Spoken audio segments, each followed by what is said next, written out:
Today's video is inspired, I would say, strongly inspired by a video that I just watched like a few hours ago from time of recording today on a Friday.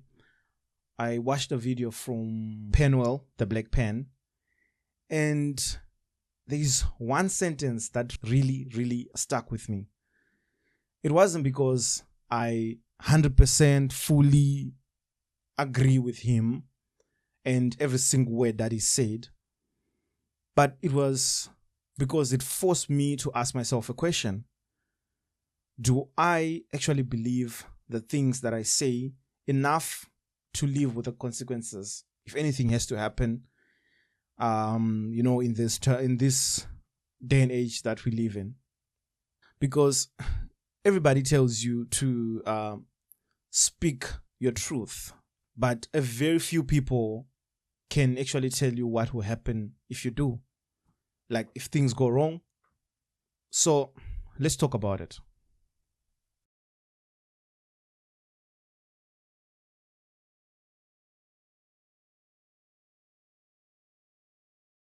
So I had an idea of making this into like an intro of a video that I was going to make my next devoid of context video. But Penuel came out with a video today, as I said, as of recording on a Friday, and he spoke on black men needing to rise. So in the context of needing to open up and speak out and stand our ground and stand for our beliefs. As you know, if you have been following my content, it's been a while since I uploaded. It's a month and some change since I uploaded. Part of it is actually the reason that I wanted to give when I was going to make the next video. I was just going to say, okay, work makes me busy, so I don't have enough time to come out and record anything as per schedule, because I really wanted to make this like an appointment thing whereby every, I would say, Friday or Saturday, there will be content from me, and then that will be like a commitment thing that I was going to do. But the real truth, I would say, is something that we don't really talk about. That is the weight of pressing the publish button when you know that your words will outlive the moment. Because momentarily you can get a viral moment. You can enjoy the trends. Like I was enjoying the trends that I was seeing on my analytics on my YouTube videos, TikToks. I was seeing that I was getting a lot of engagement. So every time I hit the publish button, there's a reference that I want to make, but I don't know if my audience will be able to be aware of that. But there's a guy that I follow on YouTube. His name is that I subscribe to. I really follow his content, Marquez Brownlee, when it comes to his content. And I think it was the day when he was being interviewed by Colin and Samir. They were speaking about the weight of the publish button. When does it start to be very heavy, and when does it make you pause before you press the publish button? And he spoke about something to 100,000 subscribers. But based on the content that I make, I haven't even made it to 1,000 subscribers on YouTube. But the weight of the publish button is becoming heavier and heavier for me. And I would even say that the weight of even pressing the record button, it's becoming heavier and heavier. Because, to be honest, you are creating evidence. When you are pressing that publish button, you are creating evidence against you for the future. And this evidence is permanent. Let's take it back and juxtapose this with like the past. Imagine 20 years ago. You could have had wild takes. You could have wild opinions or controversial conversations with your friends and the people that you are buying with, and people argue with you, people disagree with you, and in that small group you would speak about it, even though you would end up not even agreeing about the certain subject or the certain topic. At the end of the day, people would forget, even if those same people would end up not talking to you because of your wild takes, because of your controversial conversation. But at the end of the day, they'll forget, they'll move on with their lives, they will leave you, or they'll still be friends with you, but they will know to avoid certain topics with you. Now coming to today, 2026, in this age of the internet that we are living in, every opinion is archived. Every live stream, every tweet, every podcast, forever. It just gives me chills just thinking about it. Like, as I'm sitting right now, looking into the camera with a microphone in front of me, a lot might happen. A lot is going to come out from this. Either things will go good or will go bad. But if things go bad, this can be used and can be clipped, and certain parts of the video can be taken out of context. And some of my opinions will be my opinions that I stand for, but some people can find it offensive. Just thinking about that will just make you think, like, is this really the life that I want to be in? Is this what I want to do? Is this something that I want to keep doing? Because at the end of the day, like I'm saying, the evidence is going to stay there forever. The internet is never going to forget. But I'll get back to that a little bit down the line. But before I go there, let me just read you an excerpt from the original video that I spoke about in the introduction from Penuel, the Black Pen. He said something that got me thinking. In this quote, I'm going to just read it for you right now, and then we can see if we can dissect it and react to it. Penuel said in a quote, "I don't fear being cancelled.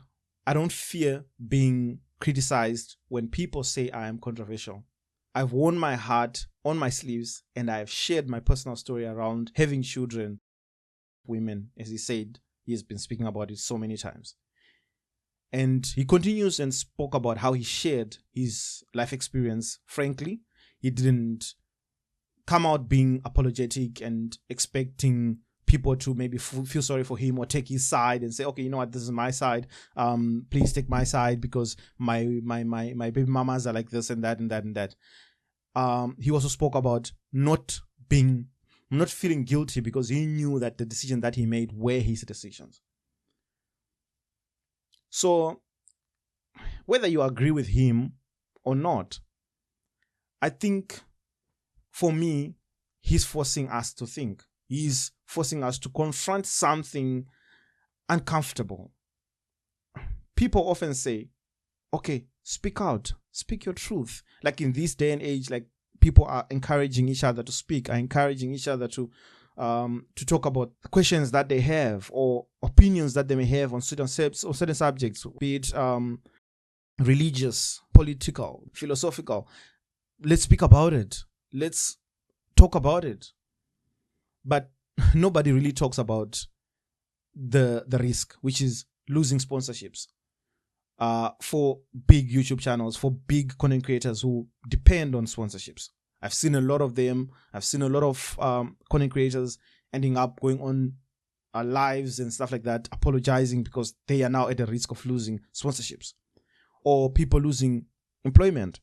You might not be a big or aspiring to be a big content creator, but you're just sharing something on the social media because you are now making it, you're now feeling as if we are in like a global village, which it is what it was supposed to be, like a global village. We all work together. We all know each other. We all share our thoughts. We all share. But at the end of the day, it ends up being a very toxic place, and people end up losing their jobs, losing their friends, losing clients for business people, and losing opportunities because of your opinions. We have seen it in reality. We have seen people, for instance, I don't know if you still remember, a few years ago, there was a white guy who became popular, I would say, online because of some outrageous things that he said when he went to Europe, to the sense of saying that I'm so happy here because I don't see any black people here, but he actually said, I don't see any monkeys here at the beach. He said that in a group, and I'm sure that in the group he felt so comfortable to say whatever he wanted to say because it was a WhatsApp group and it was a group of his friends, his fellows, and people that he probably in real life would say those outrageous beliefs and all these outrageous opinions, and people would just laugh. But because that was archived, that was clipped, and it was shared on social media and everything that happened after that.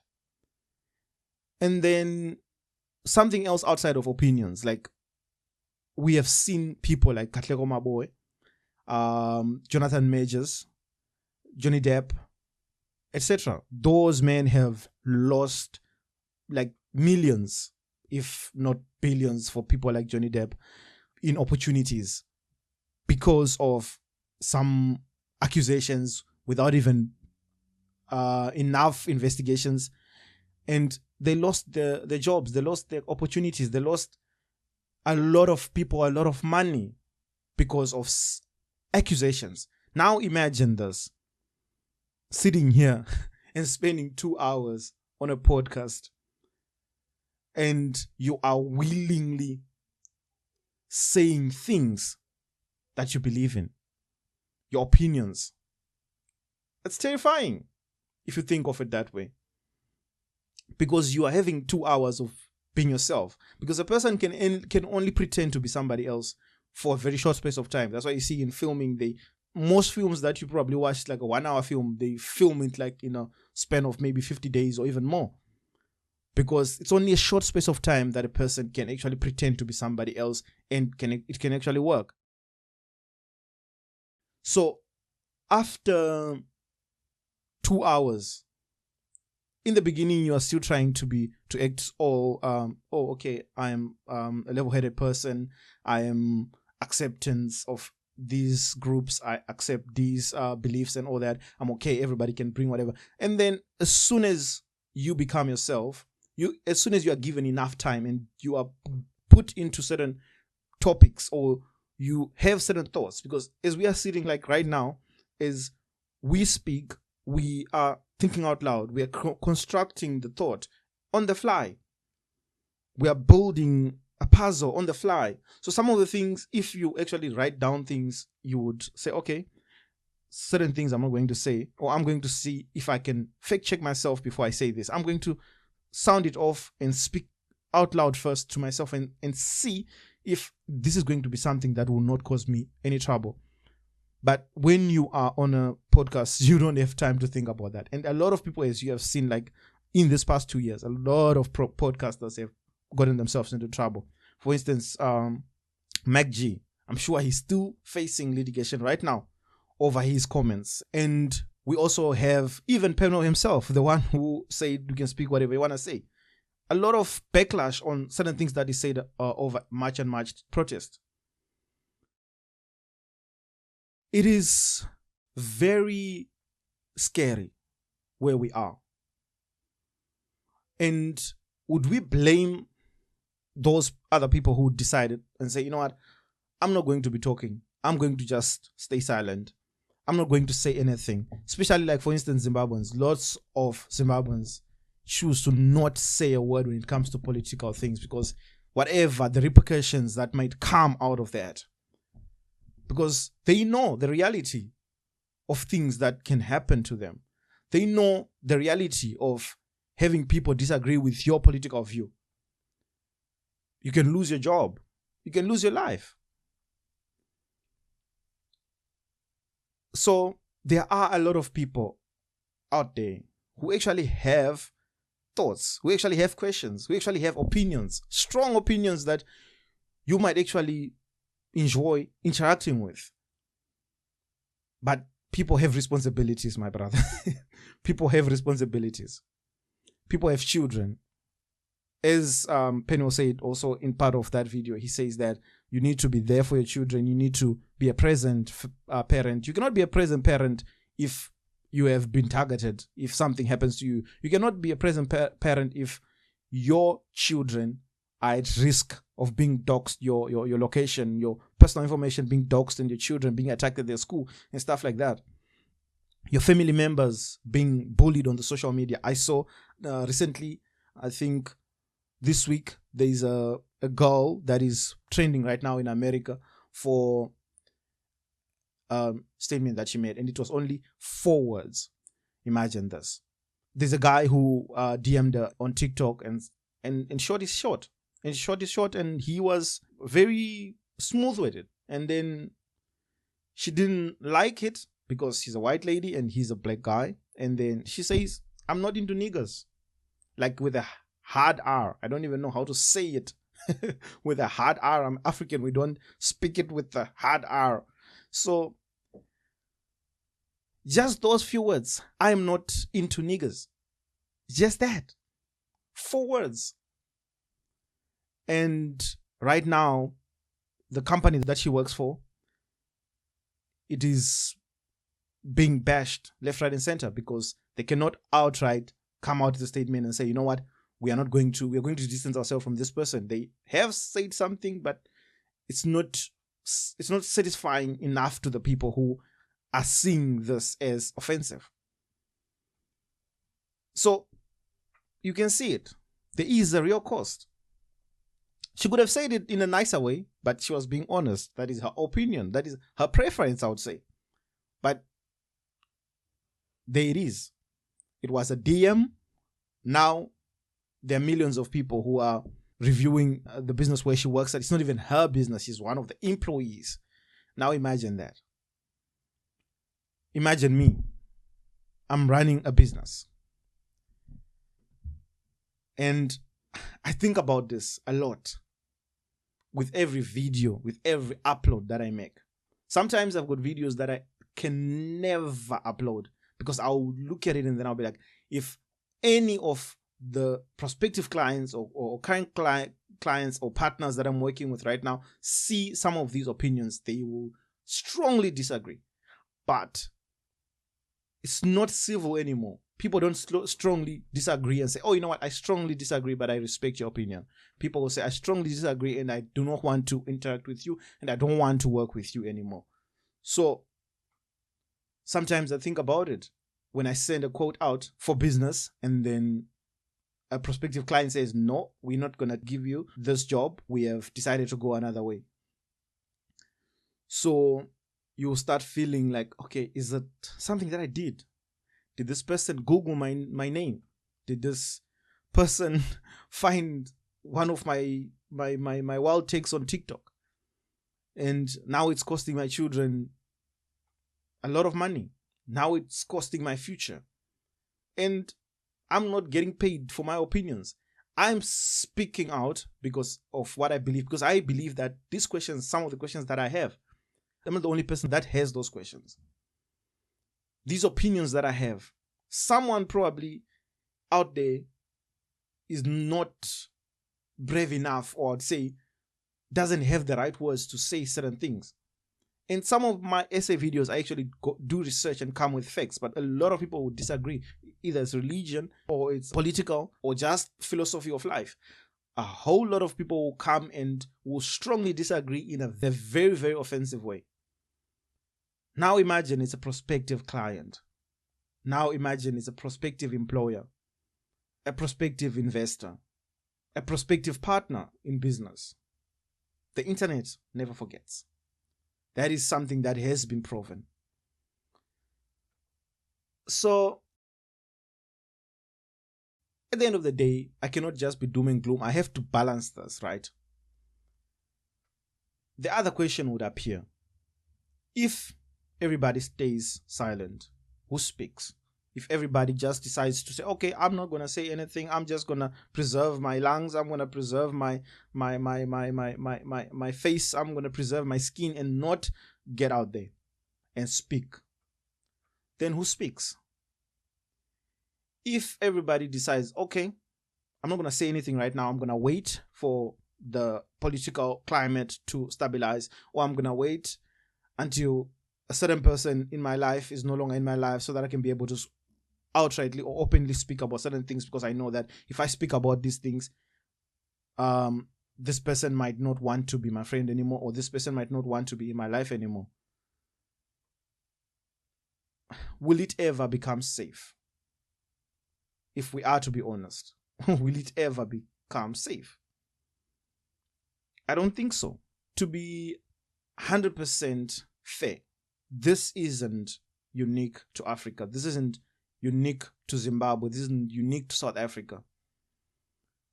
Recently, we have seen in the US, in America, they put themselves as the world's what's the word? They put themselves as like their moral position is very high. They are on the moral on the moral high ground to the world. They are the ones telling the world how to believe. They are the ones who have been telling the world what is democracy, what is the real democracy, what is it to be sovereign. They are the ones who are telling other countries and other nationalities that no, your beliefs are wrong. This is the real beliefs. In God we trust, not Allah. God is the real one. All that. And telling people to say, okay, we are I wouldn't say founders, because I know the truth. They are not the founders of democracy, but I'll say democracy as we know it in this modern age.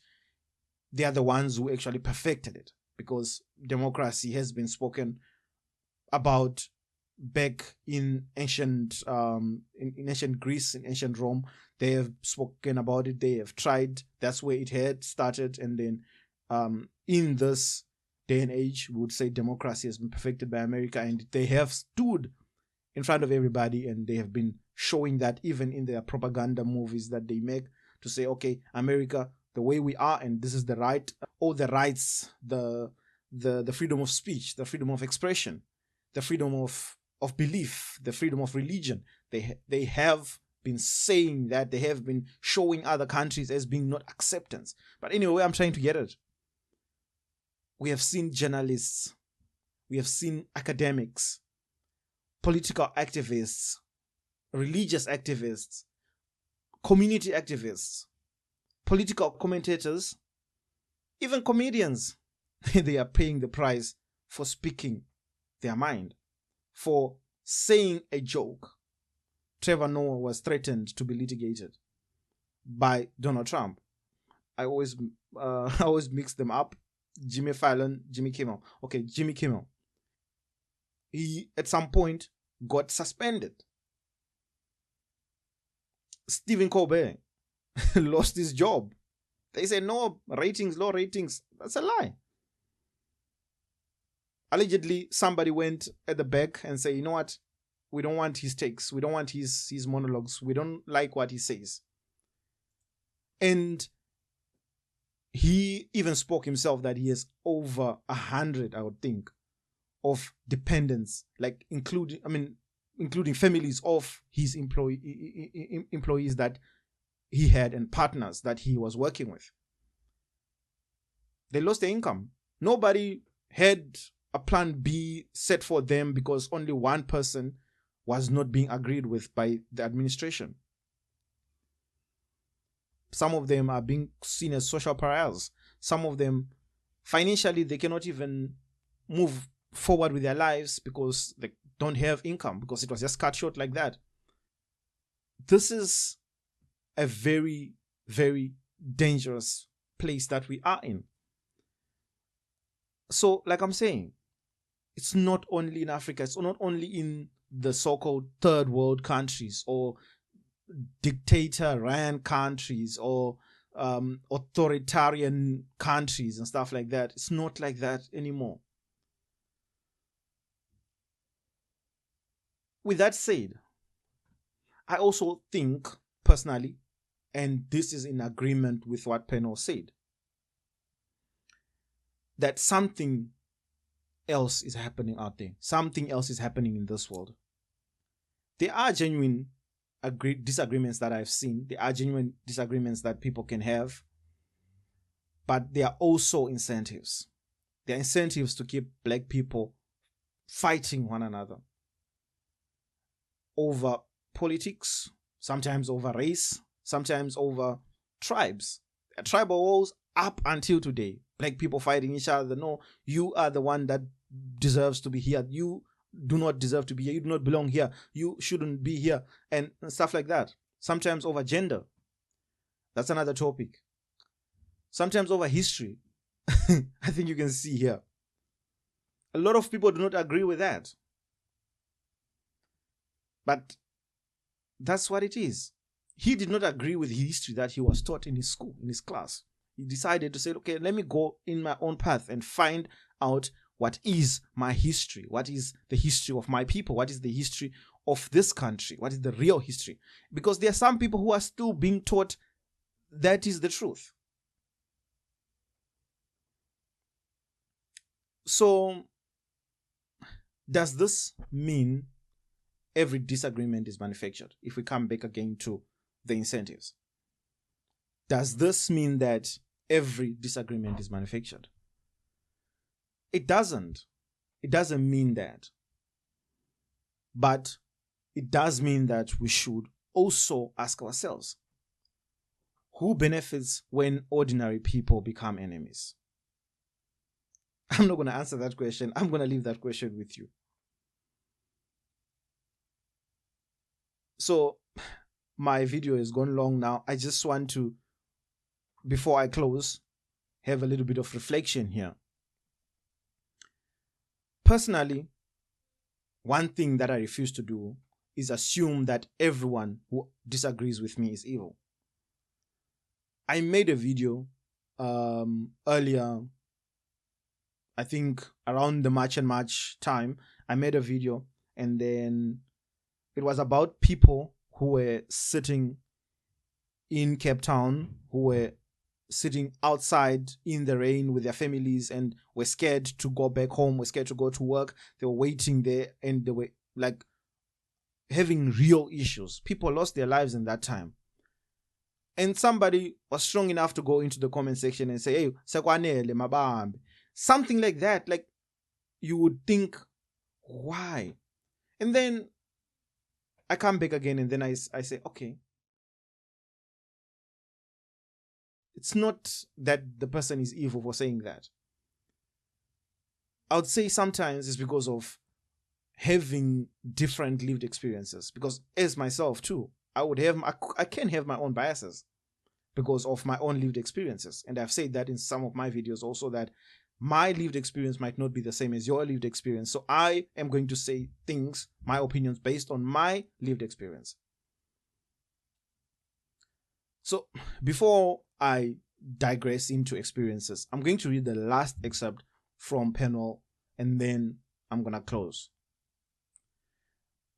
Penuel said in a quote, "The heroes of men, including black men, have been men that are willing to stand up in unfavorable times, all the way back to Jesus Christ in the first century.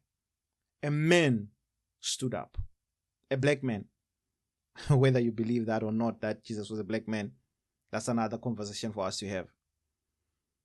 He stood up, he continues, back in the day, and was like, no, I think what you guys are doing religiously is wrong. I think you guys are leading people astray. And I think people need to be conscious of the fact that we are all God's people. We are all God's children. He went on, and then he spoke about, and I quote, spreading peace, spreading love, and love thy neighbor, which is what was the main message of Jesus the Christ, Yeshua, as I like to call him his real name. Another conversation that we might disagree. So, am I going to keep making content? I'm still figuring this out. Am I going to still try to push into politics or into theology? I don't know. Because at the end of the day,